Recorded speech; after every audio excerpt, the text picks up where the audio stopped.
Hi, in this video, we're going to cover a very important question around price curves. So the question comes up, why do my price curves not look as pretty as what we're seeing in the simulator here? So to illustrate this, we've put together another simulator that shows you what happens when we have just a handful of bad respondents. In our work, we find that about 3%, maybe a little bit more, maybe a little bit less, have respondents that aren't providing useful information. Now that might be because they're not paying attention. It might be because actually somebody's programmed a robot to go through and take the survey for them. And it might just be because a handful of other reasons, maybe they're distracted or something. But for whatever reason, once you identify them as not providing useful information, then you're able to remove them or downweight them so they don't have as much impact on the results. And that's been the key. And this wasn't what we thought it was. We thought it was a modeling issue before. It turns out respondent quality really, really matters. Now we found out about this from some academic research that came out, and they were looking for how to identify respondents that are paying attention, those that are providing us with good information versus the rest.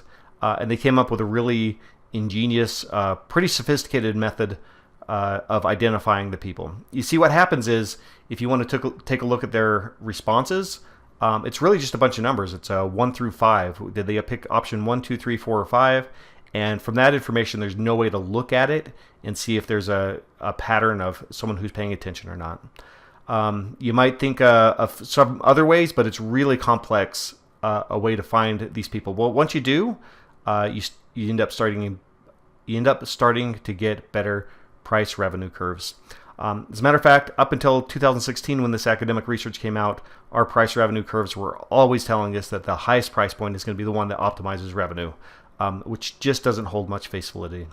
So anyhow, we've built a separate simulator, kind of a copy and paste of the previous one, and added in just a few respondents, kind of simulated what you'd see if you had about 5% of respondents that are not paying attention.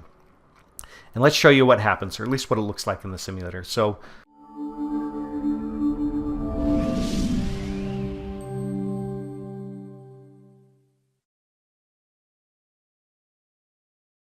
here we've got the configuration tab. We're going to want to hop right over to the units calculation.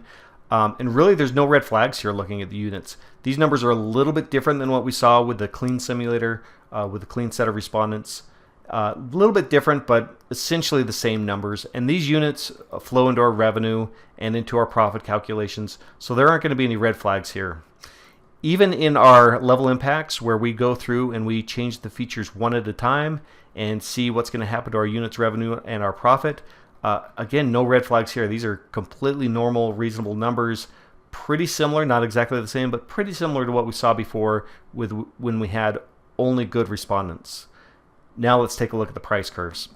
This is where they show up.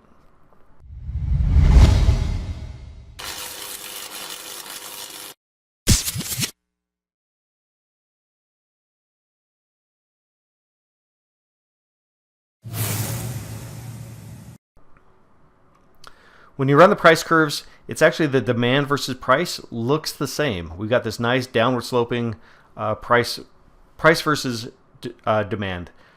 No red flags there at all. But when you multiply the units times the price to get a revenue forecast, here's where it all goes wrong. We get this weird hump shape going on. Sometimes we'll see something like this. Some of the time we'll see where it just keeps going up and up forever. There's not even a dip down. But here's the problem. So you get that with the revenue, and then the contribution margin is going to have a similar pattern. They typically do. So now it's telling us that this product that I think it was the revenue optimizing price point was around $1.49 or something like that. Now it's telling us that the company should charge $6, and that's the highest one we tested. If you extrapolate that out, that's infinity.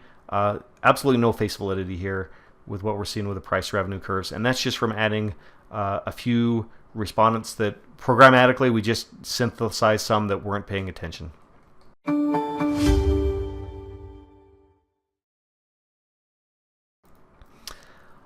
It really gets weird when we get to the willingness to pay, because willingness to pay incorporates the revenue optimizing price point, and if the revenue optimizing price point is just out of whack or unbelievable, this willingness to pay calculation is going to be as well. So that just ran through for this 100 grand product.